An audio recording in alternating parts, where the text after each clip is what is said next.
आप मिलकर सबसे पहले मुस्तफ़ा जाने रहमत, शम्ए बज़्मे हिदायत, नौ शहे बज़्मे जन्नत, काबे के बदरुद्दुजा, तैबा के शम्सुद्दुहा, दाफ़िए जुमला बला, शाफ़िए रोज़े जज़ा, जिस नबी की अज़मत व शान को बयान करते हुए हुजूर शेख सादी शिराजी अलैहि रहमा फरमाते हैं कि वस्फत कुनत सादिये ना तमाम अलैका सलात नबी वस्सलाम। वो नबी जिनकी अज़मत व शान को बयान करते हुए मेरा इमाम फरमाता है, सरवर कहूँ के मालिको मौला कहूँ तुझे, सरवर कहूँ के मालिको मौला कहूँ तुझे, बागे खलील का गुले ज़ेबा कहूँ तुझे, तेरे तो वस्फ़ ऐबे तनाही से है बरी, हैरा हूँ मेरे शाह मैं क्या क्या कहूँ तुझे। आखिर रज़ा ने ख़त्म सुखन इस पे कर दिया, खालिक का बंदा खल्क का आका कहूँ तुझे। वो नबी जिनकी अज़मत व शान को बयान करते हुए मेरे पीरो मुर्शिद हुजूर ताजुश शरिया फ़ख्रे अज़हर फरमाते हैं, जहाँ में उनकी चलती है वो दम में क्या से क्या कर दें, जहाँ में उनकी चलती है वो दम में क्या से क्या कर दें, ज़मी को आसमां कर दें, सुरैया को सरा कर दें, फिजा में उड़ने वाले यूना इतराएं निदा कर दें, वो जब चाहें जिसे चाहें उसे फरमा रवा कर दें। तमाम लोग मोहब्बत व अकीदत के साथ गुम्बद खजरा की जानिब लो लगाकर दुरूद पाक की डालियां मोहब्बत की थालियों में इस उम्मीद पे सजाकर पेश करें कि ज़माने से मुसलसल दर्द सुबह शाम मिलता है, दुरूद पाक पढ़ लीजिए बहुत आराम मिलता है। पढ़िए बावाज़े बुलंद, अल्लाहुम्मा सल्ली अला सय्यिदना व मौलाना मुहम्मदिन व बारिक वसल्लिम सलातन व सलामन अलैका या रसूल अल्लाह सल्लल्लाहु ताला अलैहि वसल्लम। मिंबर नूर पे आप देख रहे हैं तशरीफ फरमा जुमला उलमाए किराम, शोराए ज़मीन एहतराम। मैं सबके नाम लूँ तो एक शायर का वक्त इसी में हो जाएगा, तो मैं ये सब मेरे सर का ताज है। परवरदिगार सबको सलामत रखे। पहली बार इस इलाके में आना हुआ है। इस इलाके में जब भी कोई तारीख होती है तो सिर्फ नियत यही रहती है कि सरकार मुजाहिद मिल्लत का फैजान लेने के लिए जा रहे हैं। अल्लाह तबारक व तआला सरकार मुजाहिद मिल्लत के फयूज़ो बरक़ात से हम सबको माला माल फरमाए। एक शेर और पूरी तकरीर उसी पे कि बख्शिश की राह मोमिनो आसान बना लो, बख्शिश की राह मोमिनो आसान बना लो, अपने लिए निजात का सामान बना लो। और दुनिया की किताबों पे नजर बाद में रखना, बच्चों को पहले हाफिज़े कुरान बना लो। सुभान अल्लाह, सुभान। दुनिया की किताबों पे नजर बाद में रखना, बच्चों को पहले हाफिज़े कुरान बना लो। जो भी रसूले पाक पे कुर्बान हो गया, मरने के बाद खुल्द का मेहमान हो गया, अल्लाह की रहमत ने उसे गोद में लिया, जिसका भी बच्चा हाफिज़े कुरान हो गया। अल्लाह की रहमत ने उसे गोद में लिया, जिसका भी बच्चा हाफिज़े कुरान हो गया। ये जश्न दस्तारे हिफ्ज़े कुरान है। ठीक है, मेरा एक उसूल रहता है कि जिस ताल्लुक से प्रोग्राम होता है मैं तकरीर भी उसी मौजू पर ही करता हूँ। आज ये बताऊंगा कि कुरान की तालीम जरूरी क्यों है।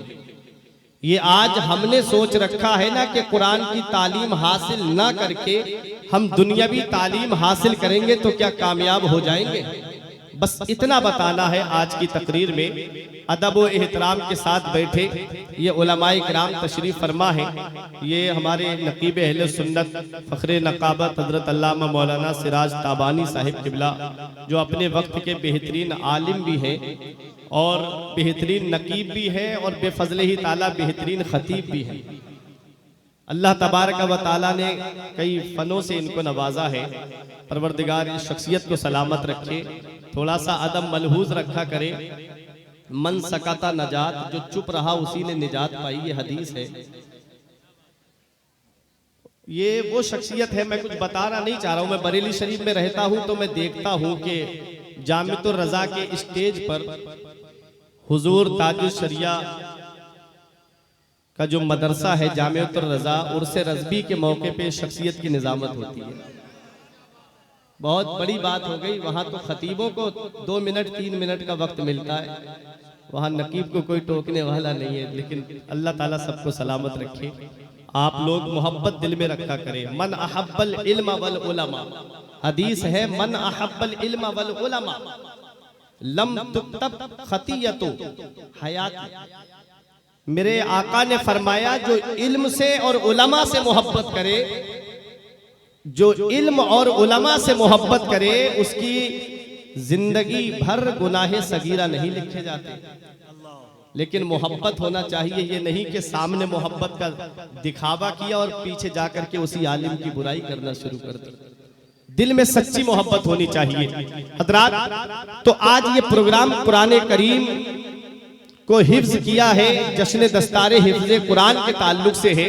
अब आप सुने, कुछ नसीहत की बातें आएंगी। दुआ है मौला पहले मुझे, बाद में आपको अमल करने की तौफीक अता फरमाए।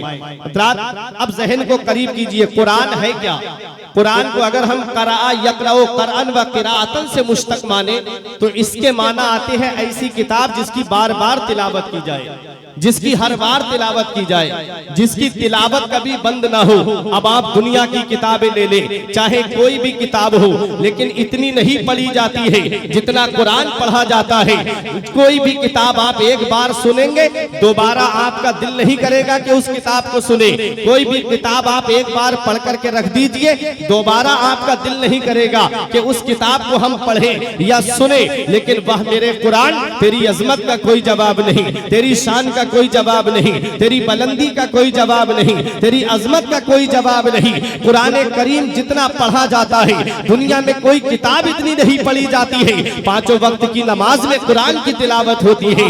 बच्चा पैदा हो तो कुरान की तिलावत होती है, किसी का इंतकाल हो जाए तो कुरान की तिलावत होती है, कोई नया मकान बनाए तो घर में कुरान पढ़वाता है, कोई नई गाड़ी खरीद के लाए तो उसके अंदर बिठा करके कुरान पढ़वाता है। ये कुरान वो अल्लाह की किताब है। अगर इसको करा यकराओ कुरान व किराअतन से मुश्तक माने तो इसके माना आते हैं ऐसी किताब जिसकी बार बार तिलावत की जाए, जिसकी हर बार तिलावत की जाए, जिसकी तिलावत कभी बंद ना हो। और कुरान को करा यकराओ कुरान से व किराअतन से मुश्तक माने तो इसके माना आते हैं मिलाने वाली, इसके माना आते हैं जमा करने वाली। हजरात कुरान है क्या? तो मेरे आका इरशाद फरमाते हैं, लोगों तुम कुरान की तिलावत को मत छोड़ो, कुरान वो अल्लाह की किताब है। जब बंदा कुरान की तिलावत करता है तो इसका एक सिरा उस बंदे के हाथ में होता है और दूसरा सिरा परवरदिगारे आलम के दस्ते कुदरत में होता है। ये कुरान बंदे को मौला से मिला देता है, ये कुरान बंदे को रब से मिला देता है। इसलिए कुरान की तिलावत करो। जो कुरान की तिलावत करता है कुरान उसे छोड़ता नहीं है, जो कुरान को पढ़ता है कुरान उसको छोड़ता नहीं है। जो कुरान की सूरतों की तिलावत करता है, जब मरने के बाद कब्र में जाओगे, जब कब्र के अंदर पहुंचोगे, जब अजाब के फरिश्ते आएंगे तो सूरह यासीन शरीफ आ जाएगी। मौला इसे अजाब नहीं हो सकता क्योंकि ये मेरी तिलावत किया करता था। इधर सूरह रहमान आएगी, कहेगी मौला इसको अजाब नहीं हो सकता, ये रात को सूरह रहमान पढ़ा करता था। सूरह मुल्क आ जाएगी, मौला इसको अजाब नहीं हो सकता, ये रात को सूरह मुल्क की तिलावत करता था। हजरात जब कुरान की तिलावत हम करेंगे तभी तो अजाब कब्र से महफूज रहेंगे। जब हम कुरान पढ़ेंगे तभी तो हमारी कब्र में आराम होगा। आज हर काम के लिए हमारे पास वक्त है, मोबाइल चलाने के लिए हमारे पास वक्त है, फिल्में देखने के लिए वक्त है, गाने सुनने के लिए वक्त है। 2.5 घंटे की फिल्में ये कौम बैठ करके देख लेती है, लेकिन 15 मिनट कुरान की तिलावत नहीं करती, 10 मिनट कुरान की तिलावत नहीं करती। इतना याद रखना प्यारे मुसलमानों, मदीने वाले मुस्तफा इरशाद फरमाते हैं, अल गिनाओ युम्बितुन निफाक फिल कल्ब, गाना दिल के अंदर ऐसे निफाक उगा देता है, कमा युम्बितुल माउ ज़रआ, जैसे पानी घास को उगा देता है, ऐसे ही गाना दिल के अंदर निफाक पैदा करता है। गाना दिल के अंदर निफाक उगा देता है। जब दिल के अंदर निफाक उग जाता है तो फिर ना तो नमाजों में दिल लगता है, ना रोजे रखने में दिल लगता है, ना उलमा की बातें सुनने में दिल लगता है, ना तो फिर अच्छी महफिलों में उसका दिल लगता है। यही वजह है कि फिर हर जगह वो लहबो लईब तलाश करता हुआ फिरता है। मदीने वाले मुस्तफा फरमाते हैं, जब लोहे पे जंग आ जाती है तो उसे आग में डाल के साफ किया जाता है, और जब दिल पे जंग आ जाती है तो कुरान की तिलावत। नारे तकबीर, नारे रिसालत, अज़मते कुरान, जश्ने दस्तारे हिफ्ज़। सुभान अल्लाह, सुभान अल्लाह, बहुत अच्छे। हजरात तो कुरान है क्या? हर चीज का बयान कुरान के अंदर मौजूद, हर चीज का जिक्र कुरान के अंदर मौजूद। हीरे कुरान के अंदर मौजूद है, मोती कुरान के अंदर मौजूद है, सदफ कुरान के अंदर मौजूद है, गौहर कुरान के अंदर मौजूद है। और जिस मरीज को दुनिया के डॉक्टरों ने इलाज कर दिया हो उसकी शिफा भी कुरान के अंदर मौजूद है। लेकिन शर्त यह है इतनी सलाहियत होनी चाहिए, शर्त यह है इतनी काबिलियत होनी चाहिए, शर्त यह है इतनी इल्मी लियाकत होनी चाहिए। हजरात आओ मैं आपको बताता हूँ कुरान है क्या। हर चीज का बयान कुरान के अंदर है। मैंने एक दावा किया है, यह उलमाए किराम तशरीफ फरमा है, इन सब की तवज्जो चाहता हूँ। कुछ इल्मी बात आएगी लेकिन मैं उसको आसान करके आपके सामने पेश करूंगा। हजरात गिरामी, इमाम गजाली का नाम आपने सुना होगा, हुज्जतुल इस्लाम इमाम गजाली। हजरात उनके पास एक गैर मुस्लिम आया और आकर के क्या कहता है, ऐ इमाम गजाली जरा ये तो बताइए तुम्हारा दावा है कि कुरान के अंदर हर चीज का बयान मौजूद है। इमाम गजाली ने आयत पढ़ के सुनाई, वला रत्बिन वला याबिसिन इल्ला फी किताबिम मुबीन। कोई खुश्कोतर चीज ऐसी नहीं जिसका जिक्र कुरान के अंदर मौजूद ना हो। वो कहता है ठीक है मैंने तुम्हारा दावा मान लिया, लेकिन आप मुझे ये बताइए, मैंने कुरान को जब पढ़ा तो मैंने कुरान के अंदर सितारों की चाल का जिक्र पढ़ा। जो सितारे आसमान में चलते हैं उनकी चाल का जिक्र मैंने कुरान के अंदर पढ़ा। ये कौन कह रहा है? ये मुसलमान नहीं कह रहा है, एक गैर मुस्लिम कह रहा है। और किससे? अपने वक्त के हुज्जतुल इस्लाम से कह रहा है, इमाम गजाली से कह रहा है। क्या कह रहा है कि मैंने कुरान पढ़ा तो उसमें सितारों की चाल का जिक्र मैंने पढ़ा। इमाम गजाली हैरत से चेहरा देखने लगे कि तूने कुरान में पढ़ा है? उसने कहा हाँ। फरमाया कौन सी आयत में तूने पढ़ा? कहता है मैं सूरह यासीन शरीफ की तिलावत कर रहा था, उसमें मैंने पढ़ा है कुल्लुन फी फलकिन यस्बहून। हर चीज आसमान में तैर रही है, हर चीज आसमान में चल रही है, हर चीज आसमान में तैर रही है। इमाम गजाली हैरत से देखने लगे ये गैर मुस्लिम है और इसने सितारों की चाल का जिक्र कुरान में देख लिया है। आज मुसलमान कुरान पढ़ता है तो रस्मी तौर पे कुरान पढ़ता है। आज अगर किसी के घर में कुरान खानी हो तो एक दो रुकू पढ़ा और पढ़ करके पारा बंद करके चला गया। आज घरों के अंदर कुरान की तिलावत हो ही कहाँ रही है। हजरात जिस घर में कुरान की तिलावत नहीं होती है वो घर खराब हो जाते हैं, वो घर वीरान हो जाते हैं। हजरात घरों के अंदर कुरान की तिलावत आज बंद होती जा रही है। यही वजह है कि घरों का दरवाजा मुसीबतों ने घेर लिया, घरों का दरवाजा परेशानियों ने घेर लिया। वरना वो मुअज़्ज़ज़ थे जमाने में मुसलमान होकर, वो मुअज़्ज़ज़ थे जमाने में मुसलमान होकर, और हम ख्वार हुए तारीके कुरान होकर। दर्से कुरान अगर तुमने भुलाया होता ये जमाना न जमाने ने दिखाया होता। हमें करनी है शहंशाह बतहा की रजा जोई, वो अपने हो गए तो रहमते परवरदिगार। क्या बात है, सुभान अल्लाह। नारे तकबीर, नारे रिसालत, उर्से मुक़द्दस, रज़ाए हबीब कॉन्फ्रेंस। हज़रात तो आज हमारे घरों से कुरान की तिलावत बंद हो गई।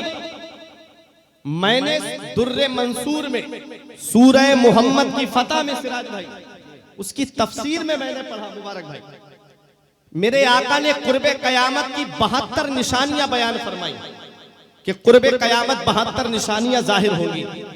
उन 72 निशानियों में मैं 3 निशानी आपको बताता हूं, आप देखो। आका फरमाते हैं हुल्लतिल मसाहिफ, कुरान शरीफ बेहतरीन जिल्दों में होंगे, कुरान शरीफ सजी हुई जिल्दों में होंगे। वह सुव्विरतिल मसाजिद, और मस्जिदें सजी हुई होंगी, मस्जिदें डेकोरेट होंगी, सजी हुई होंगी। वह तुव्विलतिल मनाइर, और मीनार ऊंचे ऊंचे होंगे, मीनार ऊंचे ऊंचे होंगे। कुरान बेहतरीन जिल्दों में होगा लेकिन पढ़ने वाला नहीं होगा कोई। मस्जिदें सजी हुई होंगी लेकिन नमाजियों से खाली होंगी। मीनार ऊंचे ऊंचे होंगे लेकिन दिल वीरान हो चुके होंगे। आज हमको देखो, हमारे घरों के अंदर कुरान हमने इतने ऊपर उठा के रख दिया है जहां हाथ भी नहीं पहुंचता, और एलसीडी सामने बीच दरवाजे पे रखी हुई है। दरवाजे से जैसे ही दाखिल हो गए सामने एलसीडी चल रही है, वही फिल्में चल रही है, बच्चे भी फिल्में देख रहे हैं, बेटियां भी फिल्में देख रही है। बचपन से हम अपनी औलाद को लव स्टोरी वाली फिल्में दिखाते हैं, अफेयर वाली फिल्में दिखाते हैं। यही वजह है कि आज मुस्लिम बेटियां इर्तिदाद की तरफ जा रही है। आपने देखा नहीं, अभी अखबारी रिपोर्ट के मुताबिक, अब से 3 साल पहले की रिपोर्ट के मुताबिक 40,000 से ज्यादा मुस्लिम बेटियां इर्तिदाद की तरफ चली गई। क्या इसमें हमारी जिम्मेदारी नहीं है? क्या इसके जिम्मेदार हम नहीं है? मदीने वाले मुस्तफा फरमाते हैं, कुल्लुकुम राइन व कुल्लुकुम मसऊलुन अन रइयतिही। तुम में का हर शख्स जिम्मेदार है, हर शख्स से उसकी जिम्मेदारी के बारे में पूछा जाएगा। बाप औलाद का जिम्मेदार है, बड़ा भाई छोटे भाई बहनों का जिम्मेदार है, शौहर बीवी का जिम्मेदार है। क्या माहौल आज हमने अपने घर का बना दिया। 10 लोगों का परिवार मेरे घर में, कभी दिल में ये ख्याल नहीं आता कि आज फजर के बाद सब लोग बैठ करके कुरान की तिलावत करें। 15-20 लोगों का परिवार मेरे घर में, कभी दिल में ये ख्याल नहीं आता कि आज हम लोग बैठ करके नबी पे दुरूद पढ़ते हैं। हर वक्त फिल्मों की बातें, हर वक्त गानों की बातें। कहां से घर में बरकतें नाजिल होंगी, कहां से घरों के अंदर सुकून नाजिल होगा। कुरान कहता है, अला बिज़िक्रिल्लाहि तत्मइन्नुल कुलूब। दौलत में सुकून नहीं है, पावर में सुकून नहीं है, इक्तिदार में सुकून नहीं है, औलाद में सुकून नहीं है। दिलों को चैन मिलता है तो अल्लाह के जिक्र से मिलता है, दिलों को राहत मिलती है तो अल्लाह के जिक्र से। सुभान अल्लाह, जिंदाबाद जिंदाबाद। आज हम अल्लाह के जिक्र से दूर होते जा रहे हैं। आज हमारे यहाँ का माहौल, मस्जिद की अंदर से आवाज आती है, हय्या अलस सलाह, आओ नमाज की तरफ, हय्या अलल फलाह, आओ कामयाबी की तरफ। मुसलमान सुनता है और सुन के अनसुना कर देता है। कभी सोचा इस दुनिया में हमेशा रहने नहीं आए हैं। बड़ी बड़ी दौलत वाले आए, बड़े बड़े पैसे वाले आए, बड़े बड़े सरमाए वाले आए, बड़ी बड़ी उम्रें पाने वाले आए। शमशान इब्ने औज इब्ने आद इब्ने अनक इब्ने इरम तो 1700 साल दुनिया में जिया, 12,000 कुंवारी लड़कियों से शादी की, 40,000 शहर सिर्फ अपनी औलाद से बसाए, 400 खच्चरों पे उसकी चाबियां ला दी जाती थी खजाने की।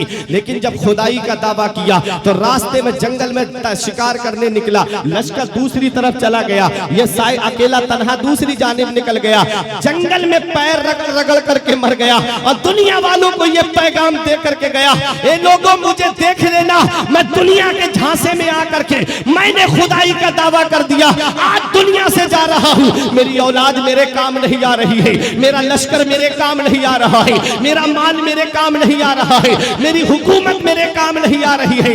आज मैं भूखा पैर रगड़ रगड़ करके दुनिया से जा रहा हूं। मेरा इमाम बरेली से पुकार के कहता है, इस दुनिया को तू क्या जाने, पिसकी गांठ है हर्राफा, इस दुनिया को तू क्या जाने, पिसकी गांठ है हर्राफा। सूरत देखो जालिम की तो कैसी भोली भाली है, शहद दिखाए जहर पिलाए, कातिल डाइन शौहर कुश, इस मुर्दार पे क्या ललचाया दुनिया देखी। क्या बात है, नारे तकबीर। शिरकत करें, शिरकत करें। या रसूल अल्लाह, जिंदाबाद जिंदाबाद जिंदाबाद। अल्लाह हू अकबर, क्या बात है, वाह वाह वाह वाह, सुभान अल्लाह। शेख सादी फरमाते हैं, गुलिस्ता के अंदर पहला बाब जो दर सीरत पादशाह है उसमें फरमाते, जहां ए बिरादर नुमानत बकस, दिल अंदर जहां आफरी बंदोबस्त, मकुन तकिया बर मुल्क दुनिया पुष्ट के 20 यार कस्चू तू परवर दो कुश्त, चुआहेंगे रफ्तन कुनत जाने पाक, चे बर तख्त मुर्दन चे बर रूए खाक। फरमाते भाई ये दुनिया किसी के साथ नहीं रही, इस दुनिया के बनाने वाले अल्लाह से दिल लगा। दौलत पे भरोसा मत कर, दुनिया के माल पे भरोसा मत कर, दुनिया की हुकूमत पे भरोसा मत कर कि अल्लाह ने बहुत तेरे जैसों को पाला और मार डाला। जब पाक जान जाने का इरादा करती है तो जमीन पे मरना और तख्त पे मरना दोनों बराबर है। फर्क दुनिया ही में है सिर्फ गदाओ शह का, फर्क दुनिया ही में है सिर्फ गदाओ शह का, एक ही कब्र है दोनों की जमीन के नीचे। अमीर हो उसकी भी एक ही कब्र है, गरीब हो उसकी भी एक ही कब्र है। सिर्फ दुनिया में हमने अमीर और गरीब का फर्क बना रखा है। इतना याद रखना प्यारे मुसलमानों, ये दुनिया हमेशा रहने की जगह नहीं है। बड़ी उम्रें पाने वाले आए मगर दुनिया छोड़ के चले गए, बड़ी बड़ी दौलत वाले आए मगर दुनिया छोड़ के चले गए, बड़े बड़े सरमाए वाले आए मगर दुनिया छोड़ के चले गए। कारून का खजाना मशहूर है, शेख सादी फरमाते, कारू हिलाक शुद्ध के चहल खाना गंज दाश्त, नौशेरवाना मुर्द मर्दवा नामे नेकू गुजाश्त। कारून हिलाक हो गया जो 40 घर खजाना रखता था।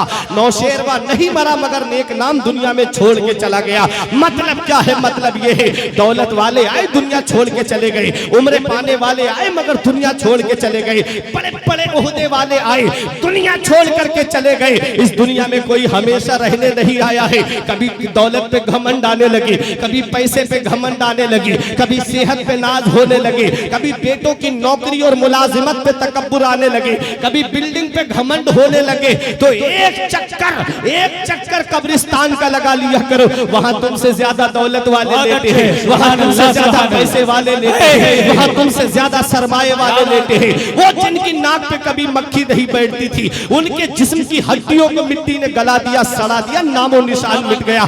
घमंड किस बात पे है? जब दौलत काम नहीं आती है, पैसा काम नहीं आता है, सरमाया काम नहीं आता है, तो जिंदगी किस तरह से हमें गुजारनी चाहिए? हमारे बुजुर्गों ने कहा है सबसे बड़ा अक्लमंद इंसान वो है जो अपनी नेकी खुद करके जाता है, और सबसे बड़ा बेवकूफ इंसान वो है जो अपनी नेकी दूसरों पे डाल के जाता है। अभी जिंदगी की सांसें चल रही है, अभी तुम्हारी जिंदगी की डोर चल रही है। उनको देखो जो कब्रिस्तान में लेटे हैं, तमन्ना कर रहे हैं मौला एक बार दुनिया में भेज दे, कभी सजदे से सर नहीं उठाएंगे। तुम्हारे पास तो जिंदगी की सांसें मौजूद है, फिर भी मस्जिदें हमारी खाली हो गई। हमने सिनेमा हॉल आबाद कर दिए, आज मस्जिदें हमारी वीरान हो गई। ये जलजले यूं ही नहीं आते हैं, ये परेशानियां यूं ही नहीं आती है, ये जमीनें यूं ही नहीं फटती है। अरे ये परेशानियां यूं ही नहीं आती है, ये सैलाब यूं ही नहीं आता है, ये तूफान यूं ही नहीं आता है। वमा असाबकुम मिन मुसीबतिन फबिमा कसबत ऐदीकुम। इंसान को अल्लाह की तरफ से कोई मुसीबत नहीं पहुंचती है मगर उसके हाथों की करतूत होती है। जब गुनाह ज्यादा होने लगते हैं, जब अय्याशियां ज्यादा होने लगती है, जब लोगों को सताना आम हो जाता है, तब अल्लाह का अजाब इस दुनिया पे आता है। और जब अल्लाह का अजाब आता है तो अल्लाह की पकड़ से कोई छुड़ाने वाला नसीब नहीं होता है। इसलिए उस रब की बारगाह में झुक जाओ, तुम्हारे पास जिंदगी की सांसें मौजूद है। अब भी आ जाओ, मस्जिद के दरवाजे खुले हुए हैं। लॉकडाउन में सीना तान के कहते थे मौलाना साहब नमाज मस्जिद के अंदर ही आकर के पढ़ेंगे, और जब से लॉकडाउन खुला मस्जिद के दरवाजे हम भूल गए। नारे रिसालत, मसलके आला हजरत, उलमाए अहले सुन्नत, अज़मते कुरान। न जाने कितने इमामों का हिसाब कर दिया सिर्फ इस बात को लेके कि चंद लोगों की परमिशन थी जो पहले आ गए, वो मस्जिद में आ गए, दरवाजा बंद कर दिया गया। तो ये कह के हिसाब किया गया इमामों का कि इमाम साहब ने अपने करीबी लोगों को पहले बुला करके नमाज पढ़ा दी, जुमे की या ईद की नमाज बुला करके पढ़ा दी। कितने इमामों के हिसाब कर दिए गए मेरे सामने आज भी बात है। मैं तुम चलो बरेली शरीफ में तुम्हें दिखा सकता हूँ कितने इमामों ने बेचारों ने मस्जिद छोड़ करके कारोबार शुरू किए लेकिन कामयाब न हो सके। आज मेरी कौम की हालत, मेरी हमने अपने इमामों की, अपने पेशवा की वो हालत कर दी है। इतना याद रखना प्यारे मुसलमानों, जो कौम अपने पेशवा की ताजीम करना भूल जाती है, जो कौम अपने अकाबिर का अदब और एहतराम भूल जाती है, उस कौम का नाम जल्दी सफाए हस्ती से मिटा दिया जाता है। आज ये मदरसे तुम क्या समझ रहे हो? ये मदरसे इस्लाम का सुतून है। जिस दिन ये मदरसे बंद हो गए, कोई नमाज जनाजा पढ़ाने वाला तक नहीं मिलेगा, कोई मुसल्ले पे खड़ा होने वाला तक नहीं मिलेगा। इसलिए सबकी नजरें मदरसे पे टिकी हुई है। क्यों ना इन मदरसों को स्कूल में कन्वर्ट करा दिया जाए। ना यहाँ से हाफिजे कुरान पैदा होंगे, ना इस कौम को जो है वो अजीम सिपाही मिलेगी। तुम तारीख उठा करके देख लो, ये मदरसा वो जगह है जहाँ जहाँ से मदरसे बंद हुए इस्लाम कमजोर पड़ता चला गया। जहाँ जहाँ मदरसों में ताले लगे वहाँ वहाँ से इस्लाम तक कमजोर होता चला गया। देखो जब देखो गरनाता स्पेन की सरजमीन पर 700 साल मुसलमानों ने हुकूमत की। जब आखिरी बादशाह अबू अब्दुल्ला ने फर्डिनेंड के सामने हथियार डाल दिए, क्यों? क्योंकि मुसलमान आपस में लड़ गए थे। कोई खानदान के नाम पे लड़ा, कोई बिरादरी के नाम पे लड़ा, कोई अपने बिरादरी के नाम पे, कोई दौलत के नाम पे। जब आपस में इख्तिलाफ हुआ तब मुसलमानों पे फर्डिनेंड ने हमला किया। अबू अब्दुल्ला बादशाह जो है वो उसकी ताब ना ला सका, उसने मुआहिदा कर लिया और फर्डिनेंड ने उसके बाद में पूरे स्पेन गरनाता पे कब्जा कर लिया। तब अबू अब्दुल्ला ने आखिरी खुतबा पहाड़ी पे चढ़ के दिया था। ऐ मेरी तेरी कौम में तेरा गुनहगार हूँ, हो सके तो अपने इस बेटे को माफ कर देना। आज के बाद तुम अपने बेटे को नहीं देखोगे। उसके बाद पहाड़ियों में चला गया, रूपोश हो गया। फर्डिनेंड ने सबसे पहले मदरसे बंद कराए, खानकाहें बंद कराई, खानकाहें और मसाजिद बंद कराई। कई साल तक वहां पर कोई इस्लाम का नाम लेने वाला तक नहीं था। इसलिए अपनी कीमती पैसे को इन मदारिस में खर्च करो। अभी मैंने देखा चंद दिनों पहले एक फिल्म रिलीज हुई, 3-3 हजार के टिकट खरीद करके ये मुस्लिम कौम उस फिल्म को देखने के लिए गई। अफसोस होता है इस कौम पर कि जब इनकी अमीरी देखना हो तो इनकी ब्याह शादियों को देख लो, जब इनकी अमीरी देखना हो तो इनके गुनाहों के शौक को देख लो, और जब इनकी गरीबी देखना हो तो इनके मदरसों को देखो, इनकी मस्जिद के इमामों को। ये मदरसे वो जगह है जहां से तुम्हें इस्लाम के सिपाही मिलते हैं। देख लो तारीख उठा के, जब हिंदुस्तान पे अंग्रेजों ने कब्जा किया तो कौन था जो इस देश को आजाद कराने की आवाज उठाता? इसी मदरसे की टूटी हुई चटाई पे बैठ करके, मदरसे की दाल रोटी खा करके, दिल में इश्क़े रसूल पैदा करके वो शख्सियत खड़ी हुई जिसे दुनिया वाले अल्लामा फजले हक खैराबादी के नाम से जानते हैं। इसी मदरसे के पढ़े हुए और सबसे पहले अंग्रेजों के खिलाफ जिहाद का फतवा दिया। जब दिल्ली की जामा मस्जिद में खिताब करते थे तो गैर मुस्लिम कहते थे इस मस्जिद के अंदर से ईंटें निकाल दो दीवार से, ताकि हम उस मुजाहिद को देख ले जिसने हमारे देश को आजाद कराने की आवाज उठाई। अरे बोलो मोहब्बत से सुभान अल्लाह। इसी मदरसे की देन है। एक साहब मुझसे बोले, मौलाना मेरी समझ से मदरसे बंद कर देनी चाहिए। मैंने कहा क्यों? कहा मदरसों में कुछ नहीं होता। मैंने कहा ठीक है मदरसे बंद कर दिए जाए, मेरी एक बात सुनो। बोले बताओ। मैंने कहा जब तुम्हारा इंतकाल हो तो मरने से पहले ये वसीयत करके जाना कि मेरे जनाजे की नमाज फला वकील साहब या इंजीनियर साहब पढ़ाएं। बोले मौलाना कैसी बात करते हो, वो कैसे पढ़ाएंगे? जब मुझे जनाजे की नमाज याद नहीं तो उन्हें कहां से याद होगी? मैंने कहा जिस दिन ये मदरसे बंद हो गए ना, उस दिन मुर्दे ऐसे ही रखे रह जाएंगे। कफन कितना कटना चाहिए, मर्द को कितने कपड़े दिए जाते हैं, औरत को कितने दिए जाते हैं, कोई बताने वाला तक नहीं मिलेगा। क्या बात है?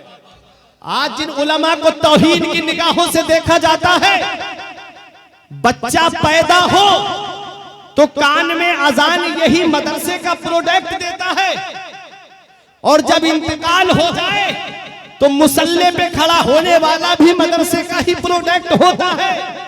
अरे जो मदरसा छोड़ करके कॉलेज की तरफ जाते हैं वो सलमान रुश्दी बन जाते हैं। जो मदरसा छोड़ करके कॉलेज की तरफ जाती है वो तस्लीमा नसरीन बन जाती है, और जो मदरसे में जाता है वो अपने वक्त का सिद्दीक़ अकबर बन जाता है, फारूक आज़म बन जाता है। अरे दूर क्यों जाते हो? जो मदरसा जाता है वो वक्त का गौसे आज़म बन जाता है, जो मदरसा जाता है वो गरीब नवाज बन जाता है, जो मदरसा जाता है वो अपने वक्त का मुजद्दिद आज़म आला हजरत बन जाता है। जब वालिद ने कहा कि बेटा स्कूल पढ़ने जाना है तो बेटे ने कहा मुझे कॉलेज नहीं, स्कूल नहीं, बल्कि मुझे मदरसा जाना है। और मदरसा सुबहानिया में पहुंचे। उसके बाद अजमेर की सरजमीन पर अल्लामा सदरुल शरिया अमजद अली की बारगाह में पहुंचे, वहां जाकर के कुरान पढ़ा। उसके बाद में अल्लामा सदरुल फाजिल नईमुद्दीन मुरादाबादी के यहाँ मदरसे के अंदर जो शख्सियत पहुंची, उसी शख्सियत को आज पूरी दुनिया रईस आज़म उड़ीसा मुजाहिदे मिल्लत नारे तकबीर, नारे रिसालत, मसलके आला हजरत फैज़ाने सरकार मुजाहिदे मिल्लत उर्से सैयद हबीबुल्लाह शाह अलैहि रहमा रज़ाए हबीब कॉन्फ्रेंस। सुभान अल्लाह, सुभान अल्लाह, जिंदाबाद। क्या कमी थी मुजाहिदे मिल्लत के पास? क्या दौलत की कमी थी? क्या सरमाए की कमी थी? आज भी उनका बनाया हुआ मकान देख लो। रईस आज़म उड़ीसा थे, लेकिन सरकार मुजाहिदे मिल्लत ने कहा मैं दुनिया में रईसी करने के लिए नहीं आया हूँ, बल्कि कुरान को सीने में बसा करके इस्लाम की खिदमत करने के लिए। सुभान अल्लाह। और इतना याद रखना, जो नमाजें छोड़ के मरता है उसका नाम मिटा दिया जाता है, जो जुआ खेल के मरता है उसका नाम मिटा दिया जाता है, जो चोरी करके मरता है उसका नाम मिटा दिया जाता है, जो अय्याशी करके मरता है उसका नाम मिटा दिया जाता है, जो जिना करके जाता है उसका नाम खत्म हो जाता है, और जो कुरान पढ़ के दुनिया से जाता है लोग उसे याद करते रहते हैं। जो दीन का परचम उठा करके इस दुनिया से जाता है लोग उसको याद करते रहते हैं। आज किस तरह मसरूफियत का दौर है, किसी को किसी के लिए वक्त नहीं है, लेकिन आज देखो अगर इंतकाल हो जाए तो आदमी उसी वक्त आता है जब जनाजे की नमाज तैयार होगी, और जब शादी हो आदमी उसी वक्त पहुंचता है जब खाना तैयार होता है। मैंने पूछा पहले क्यों नहीं आए? बोले मौलाना कारोबार चल रहा है, मेरी दुकानें चल रही है, मैं काम छोड़ के नहीं आ सकता। हजरात मैंने कहा इतना अजीज है तो इसके लिए पहले आ जाते। बोले वक्त नहीं है, लेकिन क्या वजह है? हुजूर सैयद हबीबुल्लाह की मोहब्बत में आप रात के 12 बजे के बाद भी यहाँ पर जाग रहे हो। ये वजह क्या है? वजह यही है कि जो दुनिया में रह करके गुनाह के काम करके जाता है उसको कोई याद नहीं करता है, जो अल्लाह और उसके रसूल को राजी करके जाता है लोग उसको याद करते हैं। सुभान अल्लाह, सुभान अल्लाह, नारे तकबीर। शिरकत करें माशाअल्लाह, जिंदाबाद।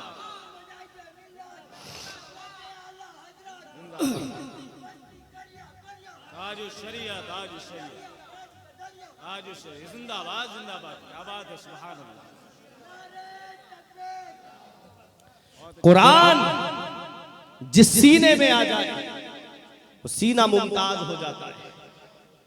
अरे ये कुरान पढ़ने वाले ही तो हैं जिन्हें आज पूरी दुनिया याद कर रही है। तुमने क्या समझा? आपसे मैं पूछूं एक बात, ये जितनी यूनिवर्सिटी है इनकी उम्रें कितनी है? कितनी उम्रें हैं इनकी यूनिवर्सिटी की? हजरत तो बड़ा अच्छा लगेगा। देखिए कोई भी यूनिवर्सिटी जो है वो 500 साल से ज्यादा उसकी उम्र नहीं है, 500 साल से नीचे है। एक यूनिवर्सिटी थी, वो भी पहले मदरसा था, जामिया अजहर, वो भी पहले मदरसा था, यूनिवर्सिटी की शक्ल अब इख्तियार की है।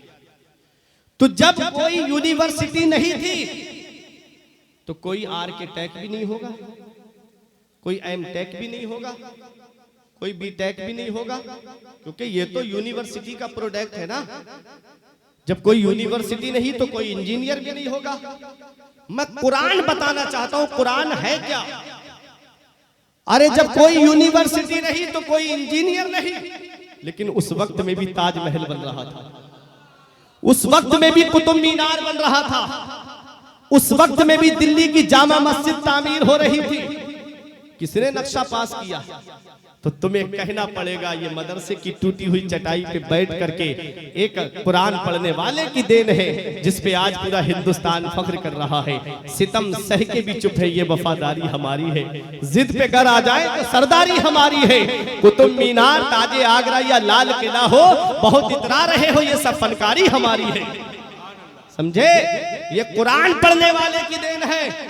आओ मैं आपको बताता हूं, कुरान में हर चीज का बयान है, लेकिन हम कुरान से दूर होते जा रहे हैं, हम कुरान की तालीम से हटते जा रहे हैं। ये तो आज हमने सोच रखा है ना कि बच्चा डॉक्टर बन गया, इंजीनियर बन गया, प्रोफेसर बन गया तो वो कामयाब हो जाएगा। ऐसा नहीं है। बच्चा पहले हाफिजे कुरान बनाओ, आलिमे दीन बनाओ, फिर उसके बाद बनाओ तो वो कामयाब है। वरना जिसकी तालीम पे लाखों रुपए खर्च किए जाते हैं, जिसकी तालीम पे करोड़ों रुपए खर्च किए जाते हैं, बाप ने जिसकी तालीम पे इतना पैसा खर्च किया, इंतकाल का वक्त आया, उसने कहा बेटा मेरी रूह नहीं निकल रही है, जरा सूरह यासीन पढ़ के सुना दे।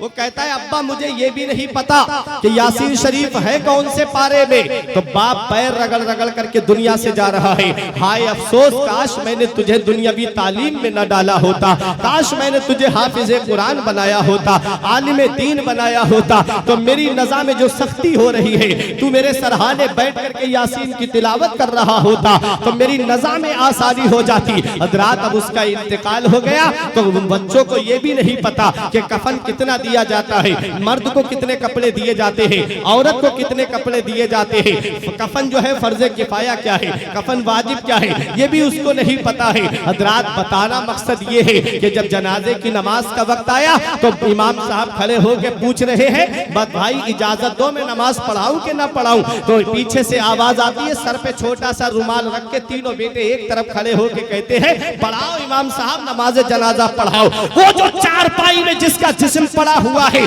सीना तान के चौराहे पे कहता था, मौलाना जितने पैसे तुम एक साल में कमाते हो, मेरा एक बेटा एक महीने में पैसे कमा करके लाता है। अब उसकी चीखें कोई नहीं सुन रहा है, अब उसके जनाजे की चारपाई में अब वो उसका जिस्म पड़ा हुआ है और रूह पुकार पुकार के कह रही थी, अरे जालिम, काश मैंने तुझे दुनियावी तालीम न दी होती, बल्कि तेरी घुट्टी में मदीने वाले मुस्तफा का कुरान दिया होता तो तू दूर खड़ा नहीं होता, मुसल्ले पे खड़े होकर जनाजे की नमाज पढ़ाता नजर। सुभान अल्लाह, जिंदाबाद जिंदाबाद, वाह वाह वाह। इसीलिए कहता हूं, बख्शिश की राह मोमिनो आसान बना लो, अपने लिए निजात का सामान बना लो। दुनिया की किताबों पे नजर बाद में रखना, बच्चों को पहले हाफिज़े कुरान बना। पहले दीनी तालीम सिखाओ अपने बच्चों को, पहले अपने मजहब की तालीम दो अपने बच्चों को। कुरान में हर चीज का बयान है। आओ पलट के इमाम गजाली से गैर मुस्लिम कहता है, मैंने सितारों की चाल का जिक्र पढ़ा, लेकिन मुझे बताइए सीधी चाल का जिक्र मिल गया, उल्टी का नहीं मिला। अब उलमा की तवज्जो, फरमाया सीधी चाल का जिक्र कौन सी आयत में मिला? कहता है कुल्लुन फी फलकिन यस्बहून, हर चीज आसमान में तैर रही है। सितारे जो आसमान में चलते हैं ना, कभी देखना, आंगन में लेटे हो या छत पे लेटे हो तो गौर से देखना, सितारे चलते हुए मिलेंगे आपको। कुछ उधर से आते हैं, कुछ इधर से जाते हैं ना। तो सितारे दो तरह से चलते हैं, एक पॉजिटिव अंदाज में, दूसरे नेगेटिव अंदाज में, एक मुस्बत अंदाज, दूसरा मनफी अंदाज, एक सीधी चाल, दूसरे उल्टी चाल। तो वो कहता है गैर मुस्लिम के सीधी चाल का जिक्र मुझे मिल गया, लेकिन उल्टी चाल का जिक्र नहीं मिला। अब आप बताइए, इमाम गजाली ने मुस्कुरा के फरमाया, थोड़ा और गौर कर लेता तो उल्टी चाल का भी जिक्र मिल जाता। अब मोहब्बत से बोलो सुभान अल्लाह, तब मैं बताऊं, पीछे वाले भी हाथ उठा के बोलो सुभान अल्लाह। बात समझ में आ रही है आपके? अब देखो, ये उलमा अपनी दुआओं से नवाजेंगे, मौलाना इरशाद साहब, मुबारक भाई। अब थोड़ी इल्मी बात है। इमाम गजाली ने फरमाया कि तूने कौन सी आयत में पढ़ा सितारों की चाल का जिक्र? कहता है कुल्लुन फी फलकिन यस्बहून, सूरह यासीन शरीफ की आयत है। हर चीज आसमान में तैर रही है। क्या है? कुल्लुन फी फलक, हर चीज आसमान में। कुल्लुन में पहला हर्फ काफ है, दूसरा हर्फ लाम है, मिलाकर के क्या हुआ? कुल। अब फी में पहला हर्फ फा, दूसरा हर्फ या, मिला करके हुआ फी, कुल्लुन फी।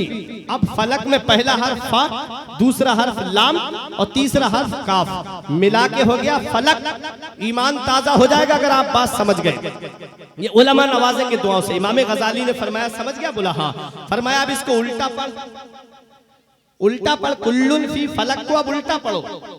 अब फलक में आखिरी हर्फ क्या है? काफ, और बीच वाला हर्फ क्या है? लाम, मिला करके क्या हो गया? कुल। अब फलक का बचा फा और इधर फी का बचा या, मिला करके हो गया फी, हो गया कुल्लुन फी। अब इधर फी का बचा फा और उधर लफ्ज था कुल, कुल का आखिरी हर्फ लाम था। अब देखे, इधर फी का फा और कुल का लाम और आखिरी हर्फ हुआ का, मिला के हो गया फलक। इमाम गजाली फरमाते हैं सीधी तरफ से पढ़ोगे तब भी कुल्लुन फी फलक, और उल्टी तरफ से पढ़ोगे भी कुल्लुन फी फलक। सीधी तरफ से पढ़ोगे तो सीधी चाल का जिक्र है, उल्टी तरफ से पढ़ोगे तो उल्टी चाल। नारे तकबीर, नारे रिसालत, एजाज़े कुरान, मसलके आला हज़रत। समझ गए? हर चीज कुरान में है, मगर इतना इल्म होना चाहिए, इतनी सलाहियत होनी चाहिए, इतनी काबिलियत होनी चाहिए। अब आपके ईमान में और ताजगी पैदा हो जाएगी। अब सुनो, 1969 के अंदर, कितने? 1969 के अंदर 3 लोग चांद पर गए थे। कितने लोग गए थे? 3 लोग चांद पर गए थे। Edwin, Aldrin, Colin Bush. हजरात 3 लोग चांद पर गए थे। क्या इसका जिक्र भी कुरान में आया है? कुरान तो 1450 साल पहले नाजिल हुआ और ये 1969 में गए, अभी 100 साल भी नहीं हुए। तो क्या इसका जिक्र कुरान में आया? कभी सोचा? वो तो अब गए।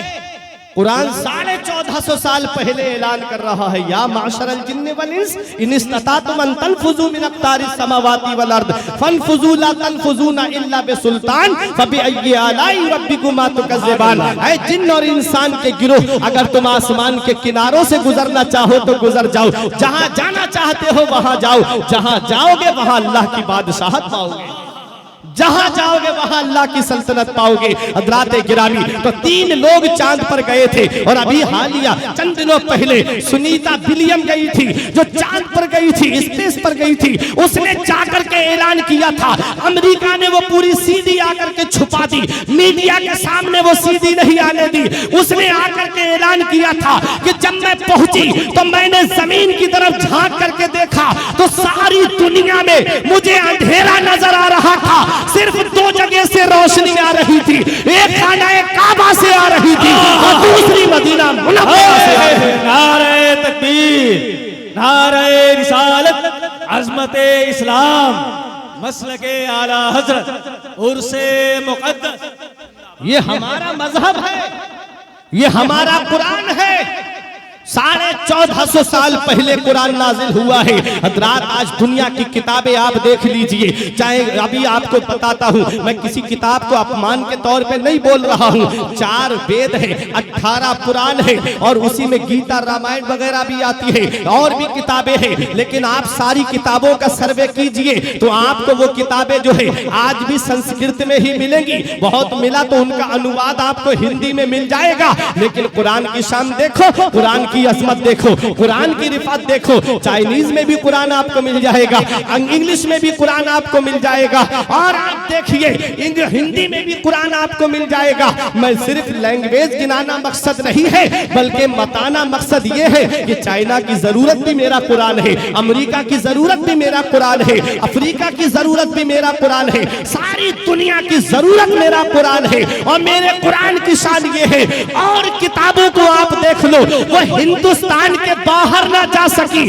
और कुरान नाजिल हुआ है मक्के में, कुरान नाजिल हुआ है मदीने में। जब कुरान नाजिल हुआ तो इंटरनेट का जमाना नहीं था, मीडिया का जमाना नहीं था, सैटेलाइट का जमाना नहीं था, अखबार का जमाना नहीं था। मैंने कुरान से पूछा, ये कुरान जरा ये बता, जब तू नाजिल हुआ था तो इंटरनेट का जमाना नहीं, मीडिया का जमाना नहीं, सैटेलाइट का जमाना नहीं, अखबार का जमाना नहीं, फिर तू पूरी दुनिया में कैसे फैल गया? तो कुरान जवाब देता है, अगर इंटरनेट के जरिए चला होता, अमेरिका के ईसाई ने पीछा किया होता, अगर .com के जरिए चला होता, रूस के मजूसी ने ताक़ुब किया होता, अगर अखबार के जरिए फैला होता, तो भारत के पत्रकार ने कुछ का कुछ लिख दिया होता। मैंने कहा फिर फैला कैसे है? तो ईमान ताजा हो जाएगा। ये जश्न दस्तारे हिफ्ज़े कुरान है, उलमा की तवज्जो। कुरान जवाब देता है, इंटरनेट के जरिए नहीं फैला हूँ, मीडिया के जरिए नहीं फैला हूँ, सैटेलाइट के जरिए नहीं फैला हूँ, अखबार के जरिए नहीं, हाफिज़े कुरान के जरिए। शिरकत कर ले, माशाअल्लाह, जिंदाबाद जिंदाबाद, वाह वाह वाह वाह, जिंदाबाद, अल्लाह, क्या बात है। कुरान हुफ़ाज़े किराम के जरिए, हुफ़ाज़े किराम के जरिए फैला है। सिराज भाई ने 10 मिनट का टाइम मांगा था, 1 घंटा हो गया शायद। अल्लाह, जो वक्त दिया गया था मुझे 1 घंटे का वक्त दिया गया शायद, और लोगों का भी ख्याल कर रहा है मुझे बहुत। अल्लाह अल्लाह आपको सलामत रखे। देखिए कुरान, हम कुरान से दूर हो गए, इसीलिए आज जमाने में हम रुसवा हो गए। वो मुअज़्ज़ज़ थे जमाने में मुसलमान होकर, और हम ख्वार हुए तारिके कुरान होकर। दरसे कुरान अगर हमने भुलाया होता, ये जमाना ना जमाने ने दिखाया होता। तो कुरान पढ़ो, अपनी औलाद को पढ़ाओ, खुद भी अच्छे काम करो, औलाद को भी अच्छे काम करने के लिए कहो। तो कुरान जो फैला है ये हुफ़ाज़े किराम के जरिए फैला है। रब फरमाता है नहनु नज़्ज़लना ज़िक्रा व इन्ना लहू लहाफ़िज़ून, हमने कुरान को नाजिल किया है, हम ही कुरान की हिफाजत फरमाने वाले हैं। लहाफ़िज़ून का तसव्वुर बता रहा है कि हुफ़ाज़ के जरिए कुरान की हिफाजत की जाएगी। और आपको मैं बता दूं, दुनिया की सारी मशीनों पे आप पाबंदी लगा, तवज्जो दे आप मेरी तरफ, जितनी मशीनें हैं प्रिंट करने की, किताबें छापने की, सब बंद करा दीजिए, ठीक है। कागज पे पाबंदी लगवा दीजिए। और जितने कुरान पाक पूरी दुनिया में है, इज्जत के साथ उठा करके आप उसको एक जगह रख दीजिए और रूम को लॉक कर दीजिए, ताला लगा दीजिए, ठीक है। अब उसके बाद आप कहिए क्या कोई ऐसा है कि जैसा कुरान मेरे नबी पे नाजिल हुआ था वैसा आज हमको कोई पढ़ के सुना दे? तो बरेली जाने की जरूरत नहीं है, इसी धामनगर में हजारों हुफ़ाज़े किराम तुम्हारे सामने आके कहेंगे कि हम सुना सकते हैं। ये हमारे कुरान की शान है, ये हमारे कुरान का एजाज है। कुरान वो अल्लाह की किताब, इसमें हर चीज का बयान मौजूद। अब ये उलमा मचलेंगे। मैंने कहा ना 1969 में 3 लोग चांद पर गए, क्या इसका जिक्र कुरान में आया? तो देखो कुरान की आयत करीमा, वल कमर इज़्ज़त तसक लतरकबुन्ना तबकन अन तबक फमा लहुम ला युमिनून। देखो मेरे कुरान ने 1450 साल पहले बता दिया कि लोग चांद पर जाएंगे, ये भी बता दिया 3 लोग जाएंगे, और कुरान ने ये भी बता दिया मुसलमान नहीं बल्कि गैर मुस्लिम जाएंगे। ये मेरे कुरान की शान है। कुरान कहता है वल कमर इज़्ज़त तसक, माहे कामिल की कसम, चांद की कसम जब पूरा हो, लतरकबुन्ना तबकन अन तबक। ये लतरकबुन्ना रुकूब मस्दर से बना, और रुकूब मस्दर के माना आते हैं किसी चीज पे सवार होके जाना। रुकूब मस्दर के माना आते हैं किसी चीज पे सवार होके जाना। किस पे सवार होकर गए? मिशन अपोलो 11 पे सवार होके गए। ये आज हमने अपनी तारीख को भुला दिया। देखो मिशन अपोलो 11 पे सवार होकर गए। कभी तुमने सोचा ये सबसे पहला हवाई जहाज किसने बनाया?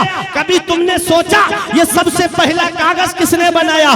कभी तुमने सोचा ये सबसे पहली घड़ी किसने बनाई? तो ये अमेरिका की देन नहीं है, ये जर्मन की देन नहीं है, बल्कि सबसे पहला हवाई जहाज ये एक मुसलमान ने बनाया है। मस्जिद कुर्तुबा के अंदर बैठ करके सबसे पहला हवाई जहाज बनाने वाले को हजरत अब्बास बिन फरनास कहते हैं। सुभान अल्लाह, सुभान अल्लाह, जिंदाबाद। सबसे पहला हवाई जहाज एक मुसलमान ने बनाया, और वो उड़ा भी। और किस चीज से तसव्वुर लिया? जब आका मेराज को तशरीफ ले गए, उस तसव्वुर से हवाई जहाज बनाया।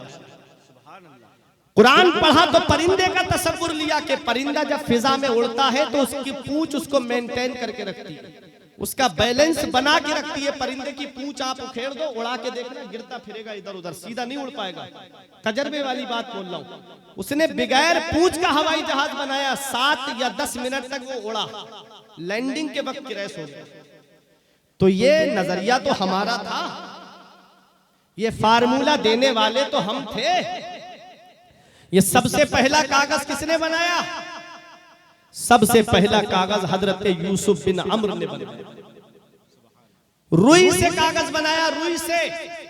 आज कागज किससे बनता है? आज दरख्त से बनता है, पेड़ से बनता है। इसको काटा जाता है, बारीक पीसा जाता है, मशीन के अंदर डाल करके केमिकल लगा करके फिर कागज तैयार होता है। अब मैं एक बात कहने जा रहा हूं हुफ़ाज़े किराम के ताल्लुक से, अगर आप समझ गए तो आप खामोश नहीं रहोगे। देखो कागज बन के तैयार हुआ, उस कागज पे क्या लिखा? छोटा आ बड़ा आ, ABCD, ठीक है। अब वो बच्चे ने पढ़ा, पढ़ने के बाद वो आगे पास हो गया, पढ़ के डॉक्टर बन गया, इंजीनियर बन गया, प्रोफेसर बन गया। एक मिसाल दे रहा हूं मैं, ठीक है। वो किताबें जो थी वो अलमारी में रखी हुई थी। बाप ने क्या किया? उसको भंगार वाले के हाथ बेच दिया। अब वो किताब बिक गई, भंगार वाले ने क्या किया, उसको दुकानदार के हाथ बेच दिया। दुकानदार ने अपने साइज में किताबें काटी और किसी पे समोसा रख के बेचा, किसी पे जलेबी रख करके बेची, किसी पे ब्रेड पकोड़ा रख करके बेचा। और बेचने के बाद में खाने वाला उस कागज को जेब में नहीं रखता है, खाया समोसा और कागज को फेंक दिया। अब वो कागज कहाँ है? वो कागज नाली में पड़ा है, वो कागज नाली में पड़ा है, कीचड़ में पड़ा है। जिसने बनाया वो कीचड़ में और बनने वाला एसी रूम में बैठा है, आईफोन चला रहा है, फॉर्च्यूनर कार से घूम रहा है, आगे पीछे बॉडीगार्ड घूम रहे हैं। बनाने वाला नाली में, बनने वाला एसी रूम में बैठा है। एक कटिया की सरजमीन पे रहने वालों, उर्से सैयद हबीबुल्लाह में आने वालों, मुजाहिद मिल्लत के फैजान से माला माल होने वालों, सेम मशीन है, सेम केमिकल है, सेम कागज है, लेकिन उसके ऊपर छोटा आ बड़ा आ नहीं लिखा है, ABCD नहीं लिखी है, बल्कि उस पर लिखा है बिस्मिल्लाहिर्रहमानिर्रहीम अल्हम्दुलिल्लाहि रब्बिल आलमीन। तो कोई आलिम फतवा नहीं देगा, कोई मुफ्ती फतवा नहीं देगा, कोई मुहद्दिस फतवा नहीं देगा। रब हुक्म दे रहा है ला यमस्सुहु इल्लल मुताहरून, इसे जब तक वुजू ना हो हाथ भी मत लगाना, बगैर वुजू के इसे छूना भी मत। अरे कागज एक है, मशीन एक है। मैंने कागज से पूछा, कागज जरा ये तो बता, तू नाली में पड़ा हुआ है और एक कागज वो है जिसे बगैर वुजू के हाथ लगाने का भी हुक्म नहीं है, बात क्या है? तो कागज जवाब देता है मेरे वजूद को मत देख, मेरे ऊपर लिखा हुआ देख, मेरे ऊपर कुरान लिखा हुआ है। अरे कटिया वालों, जब कुरान कागज पर लिख जाए तो कागज मुमताज हो जाता है, तो जब कुरान सीने में आ जाता है नारे तकबीर, नारे रिसालत, जश्ने दस्तारे हिफ्ज़, जिंदाबाद जिंदाबाद। कागज पे कुरान लिख जाए तो कागज मुमताज हो जाता है। तो जिस सीने में कुरान होगा उस सीने की शान क्या होगी, जिस सीने में कुरान होगा उस सीने की अजमत क्या होगी। मदीने वाले मुस्तफा फरमाते हैं जब हाफिज़े कुरान कब्र में जाता है, जब उसका इंतकाल हो जाता है, जब वो कब्र में पहुंचता है तो रब जमीन को हुक्म देता है ला ताकुली लहमा, जमीन इसके जिस्म को मत खाना। जमीन का काम है गला देना, मिट्टी का काम है सड़ा देना, मिट्टी का काम है गला देना। रब हुक्म देता है इसके बदन को मत खाना। तो जमीन रब की बारगाह में अर्ज करती है मौला मैं इसके बदन को कैसे खा सकती हूं जिसके सीने में तेरा कलाम मौजूद है।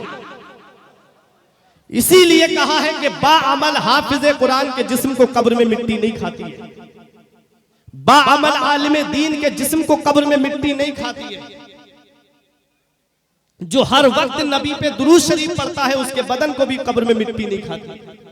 जमीन मैली नहीं होती, जमन मैला नहीं होता, मोहम्मद के गुलामों का कफन मैला नहीं होता। तो अपने लोगों करते थे और रात में सितारे देख करके अपनी घड़ी का वक्त मिला लिया। ये शान है कुरान पढ़ने वालों की, ये मकाम है कुरान पढ़ने वालों का। तो अपने बच्चों को कुरान पढ़ाओ, दीनी तालीम सिखाओ अपने बच्चों को। तो मैं अर्ज ये कर रहा था कि जो लोग चांद पर गए, कुरान कहता है वल कमर इज़्ज़त तसक लतरकबुन्ना तबकन अन तबक, माहे कामिल की कसम जरूर सवार होकर के जाओगे। लतरकबुन्ना तबकन अन तबक, स्टेप बाई स्टेप, जीना बजीना। वो लोग मिशन अपोलो 11 पे सवार होकर गए। अब देखो कुरान कहता है फमा लहुम ला युमिनून। ला युमिनून किसके लिए बोला जाता है? ईमान वाले के लिए बोला जाता है या गैर ईमान वाले के लिए बोला जाता है? ला युमिनून उसके लिए बोला जाता है जो ईमान वाला नहीं। तो 1969 में 3 गए, कुरान ने 1450 साल पहले बता दिया कि चांद पर लोग जाएंगे। और देखो इसमें लतरकबुन्ना जमा का सेगा हजरत, और जमा का इतलाक मा फौकल वाहिद के तहत जो है वो 2 से ऊपर बोला जाता है। कितने? 3 लोग गए थे। ये भी मैं आपको बता दूं, तो मेरे कुरान ने ये भी बता दिया कि चांद पर लोग जाएंगे, ये भी बता दिया कि 3 लोग जाएंगे। कुरान ने ये भी बता दिया मुसलमान नहीं बल्कि गैर मुस्लिम जाएंगे। ये हमारे कुरान की शान है। इसलिए अपने बच्चों को कुरान पढ़ाओ, खुद भी कुरान की तालीम हासिल करो। उम्र तालीम के लिए कोई उम्र नहीं होती। उतलुबुल इल्मा मिनल महदी इलल लहद, इल्म दीन हासिल करो माँ की गोद से कब्र की गोद तक, कोई उम्र नहीं है। पूरी मार्केट का हिसाब हम याद कर लेते हैं और सबसे आसान कुरान है। वलक़द यस्सरनल कुरान लिज़िक्र, हमने कुरान को पढ़ने के लिए आसान कर दिया। कुरान से ज्यादा आसान कोई किताब नहीं। सिर्फ एक पारा आप तलफ्फुज के साथ पढ़ लीजिए, पूरा कुरान आप अपने उस्ताद से सुना सकते हैं। ये कुरान की शान है। तो अपने बच्चों को कुरान पढ़ाओ। अब एक हदीस सुन लो, उसका तर्जुमा सुन लो। मैं अपनी जगह बैठा हूं। आका ने फरमाया, देखो जहां माँ बाप के हुकूक औलाद के ऊपर है, वहीं औलाद के भी हुकूक माँ बाप के ऊपर है। शरीयत ने सबको हिस्सेदार और सबको जिम्मेदार ठहराया। मेरे आका फरमाते, अद्दिबू औलादकुम अला सलासे खिसाल, अपनी औलाद को 3 बातें सिखाओ। क्या फरमाया मेरे आका ने? अपनी औलाद को 3 बातें सिखाओ। हुब्बे नबीकुम, उनके दिल में अपने नबी की मोहब्बत डाल दो, उनके दिल में अपने नबी का प्यार डाल दो। अब नबी की मोहब्बत क्या उन्हें गाने सुनाने से पैदा होगी? नबी की मोहब्बत क्या उन्हें फिल्में दिखाने से पैदा होगी? नबी की मोहब्बत क्या उनको बचपन से गेम खिलाने से पैदा होगी? नहीं। नबी की मोहब्बत कैसे पैदा होगी? नबी की मोहब्बत, पहले नबी की अजमत बताओ। खाना खाने के लिए औलाद बैठे तो बताओ, बेटा ये जो खाना खा रहे हो ना, ये मदीने वाले मुस्तफ़ा के सदके में मिला है। ये दोनों आलम के मालिक व मुख्तार का सदका है बेटा, जो आज खाना खा रहे हो। खाते हैं तेरे दर का, पीते हैं तेरे दर का, पानी है तेरा पानी, दाना है तेरा दाना। तब बेटा कहेगा, अब्बा उस नबी की और बातें बताओ। जिसके दिल में नबी की मोहब्बत होती है, उसके ईमान को कोई लूट नहीं सकता। जिसके दिल में नबी की मोहब्बत होती है, उसके ईमान को कोई हिला नहीं सकता। आका फरमाते, अपनी औलाद के दिल में अपने नबी की मोहब्बत डाल दो। और मोहब्बत कब डालना है? क्या 20 साल का हो जाएगा तब? क्या 25 साल का हो जाएगा तब? नहीं, बचपन ही से उसके दिल में नबी की मोहब्बत डालनी है। बचपन ही से उसे नबी की मोहब्बत की तरफ लेके आना है कि बेटा नबी से सच्ची मोहब्बत करना है। दूसरी बात आका फरमाते, वह हुब्बे अहले बैत ही, और मेरे अहले बैत की मोहब्बत उनके दिल में डाल दो, मेरे अहले बैत का प्यार उनके दिल में डाल दो। अब अहले बैत में मेरे आका की अज़वाज मुतहरात भी हैं, मेरे आका के तमाम घर वाले भी हैं, और पंजतन पाक भी है अहले बैत में। अपने घर की बच्चियों को बताओ कि बेटी हजरत फातिमा का पर्दा क्या है। अपने घर की बहुओं को बताओ कि हजरत ज़ैनब के पर्दे की शान क्या है। आज जब तुम अपने घर की बच्चियों को, बहुओं को, बेटियों को, माओं के सामने हजरत फातिमा की सीरत बयान करोगे तो कभी भी वो इर्तिदाद की तरफ नहीं जाएंगी। उन्हें बताओ कि सबसे बड़ी दौलत ईमान की दौलत है। उन्हें बताओ कि सबसे बड़ा सरमाया ईमान का सरमाया है। अगर सबसे बड़ा इंसान हिंदुस्तान का सारी दौलत लेके तुम्हारे पास में आए और मेरी बस्ती के गरीब से गरीब इंसान जो ठेला पे कुछ फल रख करके बेचने वाला हो, उससे आकर के ये कहे कि मेरी ये सारी दौलत ले लो और अपना ईमान मुझे दे दो, तो क्या मुझे बताओ कटिया वालों, क्या वो अपने ईमान का सौदा कर पाएगा? हरगिज अपने ईमान का सौदा नहीं करेगा। तो बताओ कि सबसे बड़ी दौलत ईमान की दौलत है, सबसे बड़ा सरमाया ईमान का सरमाया है। जिसके दिल में नबी की मोहब्बत होती है, उसके ईमान को कोई लूट नहीं पाता है। जिसके दिल में नबी की मोहब्बत होती है, कोई उसके ईमान को हिला नहीं पाता है। मेरा इमाम पुकार करके कहता है, जानो दिल तेरे कदम पर वारे, क्या नसीबे है तेरे यारों के, नसीबे क्या नसीबे है तेरे यारों के, सच्ची मोहब्बत नबी से करो। अब आखिरी बात जिसके लिए मैंने ये आयत पढ़ी, आका फरमाते व क़िराअतिल कुरान, और अपनी औलाद को कुरान पढ़ना सिखाओ। क्या फरमाया आका ने? अपनी औलाद को कुरान पढ़ना सिखाओ। ये अद्दिबू अम्र का सेका है, और अम्र जो है वो कभी कभी वजूब के लिए भी आता है। ये माँ बाप के ऊपर औलाद का हक है कि वो अपनी औलाद को कुरान पढ़ना सिखाए। इमाम गजाली फरमाते, अगर कुरान पढ़ना नहीं सिखाया अपनी औलाद को, तो ये औलाद कयामत के दिन अपने बाप को रब की बारगाह में खींच के लाएगी और कहेगी, मौला मेरा बाप मुझे भूखा रखता ये गवारा था, मेरा बाप मुझे नंगा रखता ये गवारा था, इसने मुझे कुरान की तालीम नहीं सिखाई, ना मुझे पढ़ने के लिए मदरसा भेजा, जिसकी वजह से ना मैं हलाल समझ पाया, ना हराम समझ पाया, ना जायज समझ पाया, ना नाजायज समझ पाया। आज मुझे जहन्नम में जाने का सबब बन गया मेरा कुरान ना पढ़ना। तो आज मैं तन्हा नहीं जाऊंगा, बल्कि अपने बाप को अपने साथ जहन्नम में लेकर, बताओ, दौलत औलाद के लिए जमा की, सरमाया औलाद के लिए जमा किया, पैसे औलाद के लिए जमा किए, क्या हुआ? मरने के बाद वही औलाद जहन्नम में ले जाने का जरिया बन गई। क्या अच्छा होता कि हम अपनी औलाद को कुरान पढ़ना सिखाते, क्या अच्छा होता कि हम अपनी औलाद को कुरान की तालीम सिखाते। और जब औलाद कुरान पढ़ जाती, जब उसके सीने में कुरान होता, तो वो औलाद खुद भी नेक काम करती और जितने लोगों को हुक्म देती वो सब नेक काम करते। तो जिसने कुरान पढ़ना अपनी औलाद को सिखाया है या अपनी औलाद को मदरसा भेजा है, वो जहां जहां दीन का काम करता, माँ बाप को अल्लाह ताला कब्र के अंदर उसका सवाब बताता। अब एक आखिरी बात सुनो, जन्नत में मुख्तलिफ दर्जे हैं। आम मोमिनीन के दर्जे अलग, खास मोमिनीन के दर्जे अलग, औलिया में भी अलग अलग तबकात हैं। अब्दाल का दर्जा अलग होगा, औताद का अलग होगा, अफराद का अलग होगा, इमामान का अलग होगा, अफ्ताब का अलग होगा, अकवास का अलग होगा। और तमाम औलिया में सबसे बड़ा दर्जा गौसे आजम का होगा। फिर उसके बाद सहाबाए किराम के दर्जे होंगे। तो दर्जे अलग अलग हैं।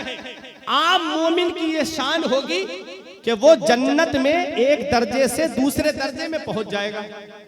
वो रब की बारगाह में अर्ज करेगा, देखो हाफिज कुरान की शान, कुरान औलाद को पढ़ा के गए, उसका मकाम। वो कहेगा, मौला मैं तो उस दर्जे में था, मेरा प्रमोशन कैसे हो गया? या रब्बे ऐना ली हाजा, मौला ये सब मेरे लिए कैसे हो गया? रब फरमाएगा, इस्तिग़फ़ारे वलदिका लक, तेरे बेटे के तेरे लिए दुआए मग़फ़िरत करने की वजह से हुआ है। तेरा बेटा तेरे लिए जमीन पे दुआए मग़फ़िरत कर रहा है, वो वहां तेरे लिए मग़फ़िरत की दुआ मांग रहा है, मैंने तेरे दर्जे यहां बुलंद कर दिए। तो पता चला, जिसके दुआ करने की वजह से माँ बाप का दर्जा बुलंद हो जाए, तो सोचो उस हाफिज का मकाम क्या होगा, उस हाफिज की शान क्या होगी, उस हाफिज की अजमत क्या होगी। इनका मर्तबा तो कयामत के दिन पता चलेगा, इनकी शान तो कयामत के दिन पता चलेगी, इनकी अजमत तो कयामत के दिन पता चलेगी। वो हाफिज कुरान जो कुरान के हलाल को हलाल जाने, हराम को हराम जाने। मेरे आका फरमाते हैं, वो अपने परिवार के 10 ऐसे लोगों की शफाअत कराएगा जिनके ऊपर जहन्नम वाजिब हो चुकी होगी, जिनके लिए जहन्नम का टिकट कर चुका होगा कि इन्हें जहन्नम में जाना ही है।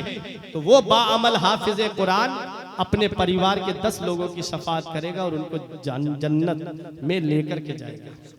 तो अपने दुनिया की दौलत मत देखो, दुनिया का सरमाया मत देखो। हमने 50,000 की तनख्वाह पाने वाले को परेशान देखा है और 5,000 की तनख्वाह पे गुजर बसर करने वाले इमाम को हमने खुशहाल देखा है। वो राज़िक है, ग़िज़ा कीड़ों को देता है, वो पत्थर में भटकता फिरता है इंसान को रोजी के चक्कर में। उड़ाने भर हवाओं में या लगा गोते समंदर में, मिलेगा बस वही जितना कि लिखा है मुकद्दर में। जितना अल्लाह ने तकदीर में लिखा है उतना ही मिलेगा। तो ये अपने बच्चों को मदरसा भेजो, दीनी तालीम की तरफ भेजो, कुरान पढ़ाओ अपने बच्चों को। क्यों? क्योंकि मरने के बाद कोई किसी के काम नहीं आता है। कुरान औलाद पढ़ी हुई होगी तो दुआ करेगी, रब्बना ग़फ़िरली वले वालिदैया वलिल मुमिनीना यौम यक़ूमुल हिसाब। ये अल्लाह मुझे बख्श दे, मेरे माँ बाप को बख्श दे और तमाम मोमिनीन को बख्श दे। तो कुरान पढ़ाओ, दीनी तालीम अपनी औलाद को सिखाओ। मैंने आयत पढ़ी, वल कुरानिल हकीम, हिकमत वाले कुरान की कसम। कुरान हकीम है। हम हकीमों से इलाज कराने जाते हैं कि नहीं कराने जाते? बीमार पड़ गए डॉक्टर के पास जाते हैं, हकीमों के पास जाते हैं, हमारा इलाज कर दो। कुरान भी तो हकीम है। कभी हमने अपना इलाज कुरान से कराया? हमने कभी कुरान से पूछा कुरान हमारा इलाज कर दे? तो तुम कहोगे मौलाना हमारे अंदर बीमारी क्या है? तो बीमारी झूठ बोलने की बीमारी, गीबत करने की बीमारी, चुगलखोरी करने की बीमारी, उलमा की तौहीन करने की बीमारी, जिनाकारी की बीमारी, शराब नोशी की बीमारी, जुआ खेलने की बीमारी। कभी कुरान से पूछा कुरान इसकी सजा क्या है? झूठ बोलने वाले की सजा क्या है? तो कुरान कहता है लानतुल्लाहि अलल काज़िबीन, झूठ बोलने वालों पर अल्लाह की लानत। हमने कहा कुरान जुआ और शराब क्या है? तो कुरान कहता है इन्नमल खमरो वल मैसिरु रिज्सुम मिन अमलिश शैतान, जुआ और शराब दोनों शैतानी काम है। हमने कभी कुरान से पूछा कि कुरान जो चुगलखोरी करता है, गीबत करता है, इधर की उधर करता है, उसकी क्या सजा है? तो कुरान कहता है कि जो किसी की गीबत करता है उसकी सजा कुरान बताता है। क्या तुम अपने मुर्दा भाई का, मरे हुए भाई का गोश्त खाना पसंद करोगे? भाई मर गया, उसका कोई हिस्सा काट के गोश्त दिया जाए, कहा जाए कि क्या खा लो इसे, क्या खाना पसंद करोगे? कुरान कहता है फक्करे तुम हो, तुम उसे नापसंद करोगे, उसे बुरा जानोगे। कुरान कहता है तो अपने भाई की गीबत करना कैसे पसंद कर लेते हो, उसकी बुराई करना कैसे पसंद कर लेते हो? हमने कहा कुरान हमको रहना कैसे चाहिए? तो कुरान कहता है इन्नमल मुमिनूना इख्वा फअस्लिहू बैना अखवैकुम। मोमिन मुसलमान आपस में भाई भाई है, अगर आपस में झगड़ा हो जाए, ना इत्तेफाकी हो जाए, फअस्लिहू बैना अखवैकुम, तो उन दोनों भाइयों को मिला दो, उनमें सुलह करा दो, और सुलह में खैर है। हम अपना इलाज कुरान से कराने जाए ना, जो कुरान से इलाज कराता है वो ना जमीन पे रुसवा होता है, ना जमीन के नीचे परेशान होगा, और ना मैदान महशर में परेशान होगा। अफला यतदब्बरूनल कुरान, क्या कुरान में गौर व फिक्र नहीं करते? हर चीज कुरान में है, हर चीज का बयान कुरान के अंदर है। बख्शिश की राह मोमिनो आसान बना लो, अपने लिए निजात का सामान बना लो। दुनिया की किताबों पे नजर बाद में रखना, बच्चों को पहले हाफिजे, बोलो, बच्चों को पहले हाफिजे पढ़ाओगे अपने बच्चों को। आधी रोटी खाइए, बरकाती पैगाम है, आधी रोटी खाइए, बच्चों को पढ़ाइए। तालीम होगी, एजुकेशन होगा, शिक्षा होगी उनके पास में, तभी वो सरदारी कर पाएंगे, वरना गुलामी के अलावा कोई चारा नहीं है। इल्म हासिल कराइए, अपनी औलाद को पढ़ाइए, परेशानी में वक्त गुजार लीजिए, 2-3 टाइम ना खा के 2 टाइम खाइए, लेकिन बच्चों को पढ़ाइए। तालीम अपने बच्चों को दो, शिक्षा अपने बच्चों को दो। पहले अपने मजहब की तालीम उन्हें सिखाओ, कुरान और हदीस की तालीम उन्हें सिखाओ, ताकि वो अपना ईमान बचा सके, अपना अकीदा बचा सके। और कुरान से पूछो नमाज ना पढ़ने वालों की सजा क्या है? तो कुरान कहता है जहन्नम में कुछ लोग पहुंचेंगे तो दूसरे जहन्नमी पूछेंगे तुम जहन्नम में कैसे आए? वो कहेंगे नहनो लम नकुन मिनल मुसल्लीन, हम नमाज नहीं पढ़ते थे, हम नमाज नहीं पढ़ते थे, इसलिए आज हम जहन्नम में आए। मेरे अजीजों, हम दुनिया में आए ही नमाज पढ़ने के लिए हैं, हमें पैदा ही इबादत के लिए किया है। अल्लाह ने अपनी इबादत के लिए हमें पैदा किया। वमा खलक़तुल जिन्ना वल इंसा इल्ला लियअबुदून। रब फरमाता है मैंने जिन्नात और इंसान को सिर्फ अपनी इबादत के लिए पैदा किया है। उस रब की इबादत करो, अपने रब की बारगाह में झुक जाओ। जो कौम रब की बारगाह में झुकती है, फिर सारी दुनिया उसके सामने झुकती है। जो कौम रब की बारगाह में नहीं झुकती है, फिर वो सबके सामने झुकती हुई नजर आती है। बख्शिश की राह मोमिनो आसान बना लो, अपने लिए निजात का सामान बना लो। दुनिया की किताबों पे नजर बाद में रखना, बच्चों को पहले हाफिज़े कुरान बना लो। ये जिंदगी सवारिए, दिलशाद कीजिए, लम्हात जिंदगी के ना बर्बाद कीजिए। जब मकसद हयात इबादत खुदा की है, पढ़िए नमाज कटिया वालों और मस्जिद आबाद कीजिए। सभी के सामने एक दिन जरूर आता है, ये हुस्न फानी है लेकिन गुरूर आता है। किसी क्रीम से पाउडर से कुछ नहीं होता, नमाज पढ़ने से चेहरे पे नूर आता है। किसी क्रीम से पाउडर से कुछ नहीं होता, नमाज पढ़ने से चेहरे पे नूर आता है। हक नुमाई से कभी दूर नहीं हो सकता, गैर के सामने मजबूर नहीं हो सकता। जो लगाता है चेहरे पे वुजू का पानी, उसका चेहरा कभी बेनूर नहीं हो सकता। जो लगाता है चेहरे पे वुजू का पानी, उसका चेहरा कभी बेनूर नहीं हो सकता। तेरे आमाल ऐसे हो जहां में नाम हो जाए, तेरा हर लफ्ज उम्मत के लिए पैगाम हो जाए। बना किरदार को बेमिसल उस मंजिल पे पहुंचा दे कि तुझको गैर देखे काइल इस्लाम हो जाए। परवरदिगार आलम की बारगाह में दुआ है, मेरे कुछ अर्ज करने में सबकत लिसानी की वजह से या बतकाज़ा बशरियत कोई गलती हो गई हो, मौला मुझे माफ फरमाए। अस्तगफिरुल्लाह रब्बी मिन कुल्ले ज़ंबि व अतूबु इलैह। कलमा तय्यब पढ़ ले, ला इलाहा इल्लल्लाहु मुहम्मदुर रसूलुल्लाह सल्लल्लाहु अलैहि वसल्लम। आज आपने वो रिकॉर्ड तोड़ दिया कि लोग कहते थे कि उड़ीसा में तकरीर को नहीं सुनते हैं, शायरों को सुनते हैं। बेफजले ही ताला सब लोग बैठे रहे। अल्लाह सबको सलामत रखे। रही कली तो फूल खिलेंगे, जिंदगी बाकी रही कटिया वालों तो फिर मिलेंगे। अस्सलाम वालेकुम।